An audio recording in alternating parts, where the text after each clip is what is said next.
Hey folks, Ferdinand Filardo here, Ferdinand Filardo Homes, Realtor on the road. Been a while, just thought I'd throw in another video here for you folks. Today's topic is the state of the market, state of the union as it were. State of the union of the GTA.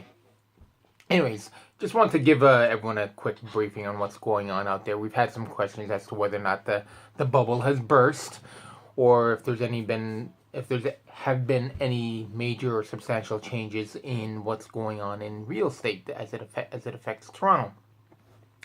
Long and the short of it is yes. I don't know if I would use the word substantial or excessive, but it is experiencing a bit of a change here throughout the GTA. There are some pockets that are holding out, and meaning they're still holding on to that tactic of holding off offers, trying to drum up bidding wars and multiple offers and that sort of thing. But on the whole, and for the most part, again, the GTA market is reverting back to normal, meaning not so hurried and harried as it was 2-3 months ago in early spring when everyone was trying to catch the boat and make the most out of their pent-up equity, as it were. But now it seems to be things are coming back to normal. Is it a bubble? Not so much. In my personal opinion, no, not really.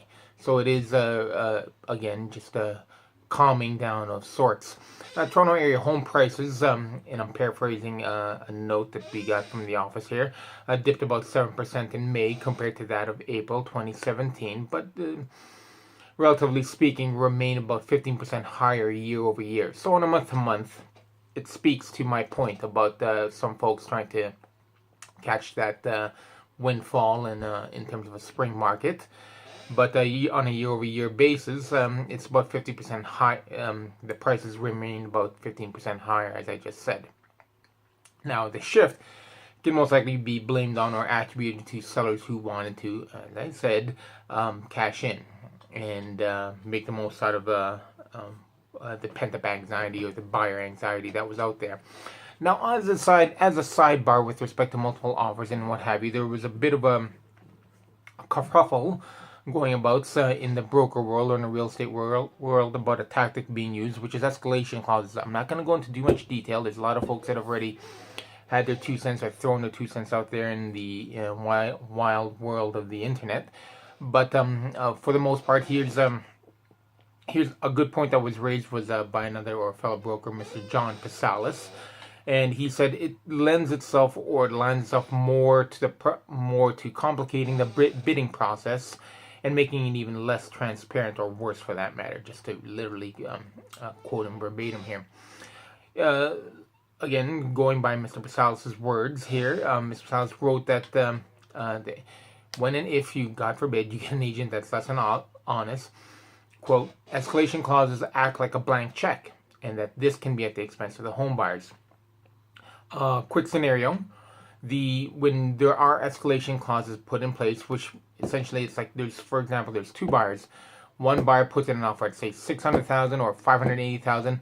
Another buyer put with an escalation clause of say $2,000 above over the next bid, and another buyer puts in another offer at $600,000.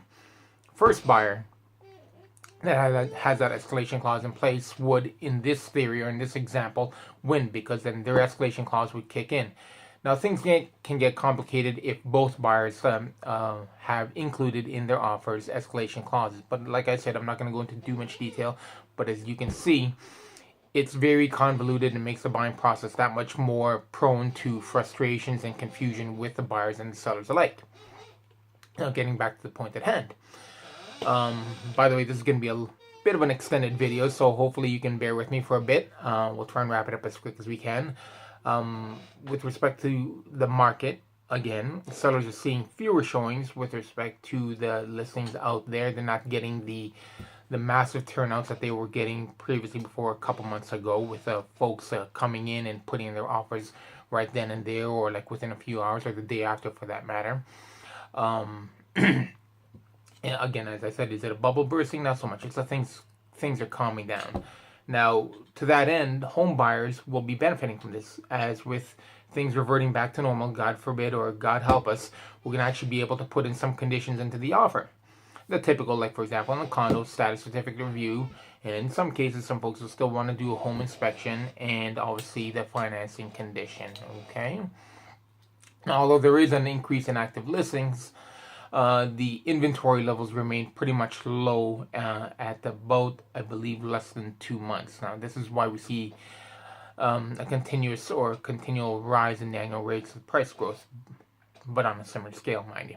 So, well, not bad. We managed to wrap it up. That's pretty much it in terms of a state of the market. Hopefully, you guys will be able to wade through this whole video. We're going on 5.5 minutes, but if you got any questions, give us a shout. Look us up on the web. Follow us on Twitter, on Instagram. Ferdinand.Filardo@simpatico.ca is our email. Call us at the office, 416-391-3232. Hope to hear from you guys. And if you got any questions, give us a shout. Thanks. Bye. Have a great week.